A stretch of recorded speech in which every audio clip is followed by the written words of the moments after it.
watching The Indian Affairs, and today we will be talking about the Manifesto on Education by the Kejriwal government. Since 2015, the AAP government has been ruling Delhi with a majority. Arvind Kejriwal, who's also the CM of Delhi, has considered his party as a brand. His marketing skills have been amazing, as being pointed to the education and his main tool for campaigning. But not actually realizing the change, a question surely arises: where are these schools, and why are we not standing as an educated nation worldwide? And why still does Kerala stands as the #1 state in education? In 2015 elections, Kejriwal's manifesto had promised to build 500 new schools, but the data shows that the number of schools have increased by only 28 since 2015. When it appeared that Kejriwal was nowhere close to fulfilling his promise, he started claiming that his government would rather build 20,880 schools, 880 new classrooms in Delhi, equivalent to 500 new schools. But the data shows that the number of instructional classrooms since 2015 has increased only by 2,459. Now let us bring you to the time between the academic years 2014 to 15 and 2020 to 2021. The Delhi government has increased the total number of teachers only by 8,443. On the other hand, 45,303 posts still lay vacant as May 2022. The Delhi cabinet approved the creation of 610 posts, which were for trained graduated teachers for Urdu, and 769 posts for trained graduated teachers for Punjabi in June 2016. However, as of 2020 to 2021, the number of Punjabi teachers was 0, and only 2 Sanskrit teachers were there in Delhi's schools and government schools. Additionally, there were 26 Urdu teachers in 2015 to 16 and just 18 in 2020 to 21. Only 203 out of the 1,027 Delhi government schools have a headmaster or a principal.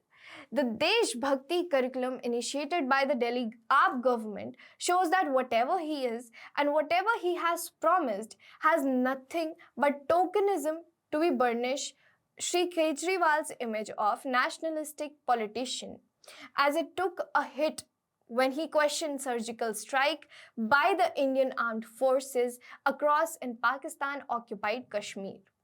Now, if you see that the happiness curriculum and entrepreneurship curriculum are such ideas to attract customers and public, which exist only on paper and are not even being fulfilled in reality, since the teachers themselves are thoroughly lacking the ability to be holding such sessions. At the primary, 33.99, upper primary, 31.04, and secondary, 29.56. These are the levels. The pupil to teacher ratio in Delhi government schools is far below the national levels, on account of long outstanding dues or loans owned by the Delhi government to provide schools for granting admissions to those students who belong to the economically weaker section, that is EWS, under the Right to Education Act. Such schools have been refusing admissions to a large chunk of prospective students for years. Interestingly, the AAP MLAs themselves have no faith in their own government schools. Only 2 out of 43 MLAs who have admitted their children to the schools of these government schools in Delhi. The AAP government schools have floated various initiatives which will obviously sound interesting and attractive over the last years, such as digital learning, schools of excellence, introduction of IB curriculum in selective schools, teachers training initiatives, etc. But these are either yet to see the light of day or have been implemented without plannings.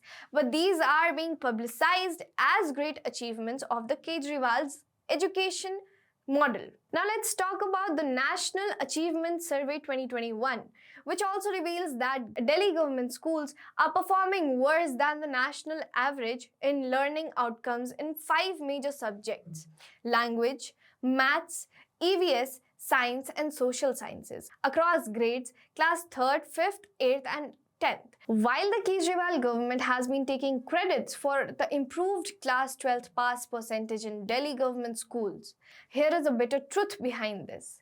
That all important and tough subjects like science and maths are simply not taught in a huge chunk of government schools. Moreover, the normal trend of improvement long precedes even AAP's existence, and there hasn't been any drastic positive change in last 7 years. As far as class 10th pass results percentage is concerned, AAP's highly unethical and controversial pass out policy has been the chief factor being improved class 10th pass percentage. Under this policy, students who are underperformers in class 9th are deliberately pushed out from the system so that they can sit for class 11th board exams as Delhi government school students. Rather focusing on improving the performance and future of students, AAP is more focused in polishing its image. When it comes to the higher education, the situation is no better. The budget of 12 Delhi university colleges, which comes under the Delhi government, has been slashed by half, leading to the salaries, pensions, and medical allowances of teachers and students going unpaid for months. In its 2015 manifesto, AAP has promised 20 new degree colleges and the doubling of seats in Ambedkar University. But these two promises remains unfulfilled even today.